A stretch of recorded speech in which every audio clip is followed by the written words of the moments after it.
여러분 안녕하세요. 해독반의 훅부입니다. 우선 이번 영상을 시작하기 전에 앞서 이 영상이 논란이 될 수도 있을 것 같아 조심스럽게 다룬다는 점을 여러분께 먼저 말씀드립니다. 그 이유는 전에 한국의 포토헤드들에게 큰 반응을 일으킨 언론 매체들의 기사 때문인데요. 그 기사에는 이렇게 나와 있습니다. 해리포터 3인방 모두 나오는 후속영화 해리포터와 저주받은 아이 나온다. 네, 아쉽지만 이 기사는 오보입니다. 지금 그 이유를 알려드리려고 하는데요. 그 전에 해덕방 유튜브 채널 구독과 알림 설정 눌러주시는 거 부탁드리겠습니다. 그리고 제가 전에 해리포터와 저주받은 아이를 설명한 영상이 있는데 혹시 아직 해리포터와 저주받은 아이를 모르시거나 해당 영상이 궁금하신 분들은 그 영상을 보시고 이 영상을 보시는 방법도 추천드리도록 하겠습니다. 그럼 오늘의 영상 시작합니다.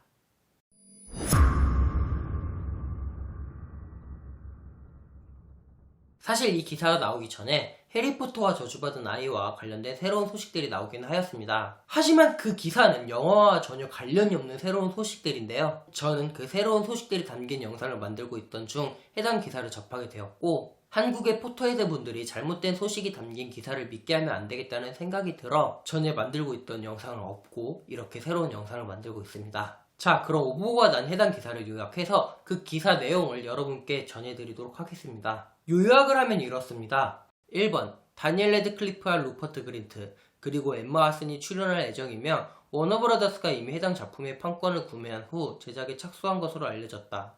2번 지난 6일 J.K. 롤링이 트위터에 예상치 못한 곳으로부터 어둠이 오기도 한다며 해리포터와 저주받은 아이를 언급해 해당 작품이 영화로 만들어지는 것 아니냐는 추측이 나온 바 있다. 우선 1번부터 살펴볼까요? 일단 워너브라더스가 해리포터와 저주받은 아이의 판권을 구매한 것은 사실입니다. 따라서 이제 워너브라더스가 해리포터와 저주받은 아이의 무대 구성과 극장 경영 등 여러가지 영향력을 행사할 수 있게 되었습니다. 이쯤에서 그럼 이제 해리포터와 저주받은 아이를 영화화하지 않을까? 라고 생각하실 분들이 계실 거라고 생각합니다. 저도 그런 생각을 했으니까요.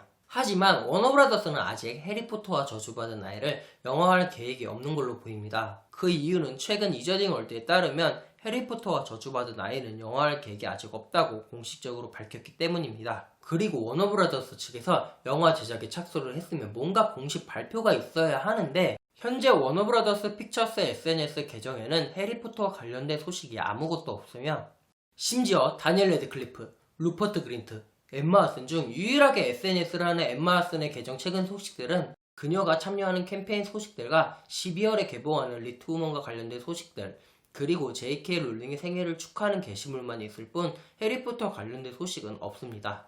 자, 그럼 이제 2번을 볼까요? J.K. 롤링이 트위터에 예상치 못한 곳으로부터 어둠이 오기도 한다라는 트윗과 함께 해리포터와 저주받은 아이를 언급하긴 하였습니다. 하지만 여기서 우리가 짚고 넘어가야 할 것이 있는데요. 바로 이 트윗이 뜨고 나서 몇 시간 후 뉴욕의 타임스퀘어에서 해리포터와 저주받은 아이와 관련된 이벤트가 있었다는 것입니다. 그럼 이 이벤트 어떻게 진행되었을까요? 평상시와 다름없는 뉴욕의 타임스퀘어. 갑자기 타임스퀘어에 있는 커다란 스크린들의 타임터너와 함께 카운트다운이 시작되었습니다. 드디어 카운트다운은 0이 되었고 해리가 모습을 드러냈습니다. 해리는 지팡이를 꺼내 웰컴 백 투 호그와트라는 글자를 불러내었고 그 후 이번이 새롭게 바뀐 해리포터와 저주받은 아이의 로고가 떴습니다. 이 바뀐 로고에 대해서는 좀 이따가 자세히 짚고 넘어가도록 하겠습니다. 어쨌든 새로운 로고가 뜬 후 갑자기 화면이 치직거리더니 검은 안개가 사방을 에워싸기 시작합니다. 그러고서 어둠의 표식과 디멘터가 등장하였고 어둠의 표식이 사라지면서 한 목소리가 해리포터를 부릅니다. 그 후 예상치 못한 곳으로부터 어둠이 오기도 한다라는 문구가 뜨면서 다시 한번 저주받은 아이의 새로운 로고가 등장하고 해당 이벤트는 이렇게 끝이 나게 됩니다. 또 타임스퀘어에서 이 이벤트가 있던 날 해리포터와 저주받은 아이의 새로운 포스터가 공개되었습니다. 우선 J.K. 롤링이 트위터에 올라오기도 한 예상치 못한 곳으로부터 어둠이 오기도 한다. 이 문구가 이번에 새롭게 공개된 해리포터와 저주받은 아이의 새로운 포스터에도 적혀져 있는 것을 볼 수 있습니다. 그리고 우리는 이 포스터에서 해리가 엄청나게 큰 번개 모양을 만들어내고 있는 것을 볼 수 있으며 그 번개 모양 안에는 볼드모트와 그 추종자들인 죽음을 먹는 자들의 상징인 어둠의 표식이 희미하게 이어파고 있는 것을 볼 수 있습니다. 또 로고도 타임스퀘어 이벤트에 나왔던 것처럼 전에 로고와 달라진 것을 볼 수 있는데요.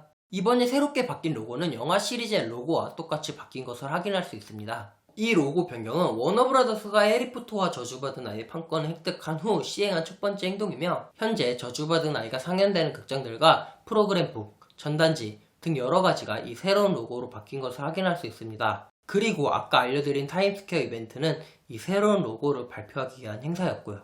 J.K. 롤링이 트위터에 올린 예상치 못한 곳으로부터 어둠이 오기도 한다는 타임스퀘어 이벤트, 새로운 포스터, 그리고 새로운 로고를 애고하기 위해 올린 트윗이 아니었을까요? 그럼 정말로 해리포터와 저주받은 아이는 영화로 나오지 않는 것일까요? 아까 말씀드렸다시피 아직 공식적인 대답으로는 영화화가 되어 나오지 않는다는 것이지만 제 개인적인 생각을 말씀드리자면 나오긴 하지만 좀 오래 걸릴 것 같다 라고 조심스럽게 생각을 해봅니다. 제가 그렇게 생각한 이유가 세 가지가 있는데요. 첫 번째로는 J.K. 롤링이 저주받은 아이의 영화 대본을 만들어야 합니다. 우선 연극 대본과 영화 대본은 구성 자체가 아예 다른데요. 그 이유를 한 가지 들면 연극은 무대라는 한정된 배경에서 진행되지만 영화는 배경 이동이 자유롭죠.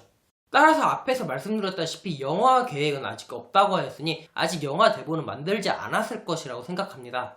게다가 J.K. 롤링은 2018년 12월 10일에 완성한 신비한 동물들 3편의 대본을 제외하고 2편의 영화 대본을 더 적어야 하는데요. 하지만 저번 신비한 동물들과 그린델드의 범죄가 상당히 안 좋은 기록을 가지고 있고 그로 인해 신비한 동물들 3편이 2020년 개봉 예정이었지만 2021년 11월 12일로 미뤄졌습니다. 그래서 J.K. 롤링은 3편을 더욱 신경 쓸 수밖에 없는 상황인데요. 따라서 3편을 더욱 완벽하게 만들기 위해 대본을 수정할 시간을 갖지 않을까 생각합니다. 두 번째는 제작 준비 문제입니다. 앞에서 말씀드렸다시피 현재 워너브라더스는 신비한 동물들 시리즈를 제작하고 있습니다. 이로 인해 J.K. 롤링이 마법세계에 관련된 다른 영화를 만들기에는 워너브라더스가 많은 준비를 해야 하지 않을까 생각합니다. 그리고 세 번째 이유는 출연 배우들을 결정해야 한다는 것입니다. 현재 다니엘 레드클리프, 루퍼트 그린트, 엠마 왓슨이 그대로 해리, 론, 헤르미온 역을 할지 안 할지도 모르는 상태이며 연극처럼 다른 배우들이 해리, 론, 헤르미온의 역을 할 가능성도 열어두어야 한다고 생각합니다. 여기까지 해리포터와 저주받은 아이가 영화화 될까에 대한 제 개인적인 생각이었습니다. 이제 워너브라더스가 판권을 가지게 된 해리포터와 저주받은 아이,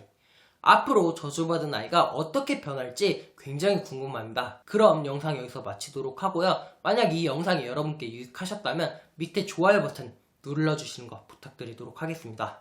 그럼 다음에 더 멋진 소식으로 만나요.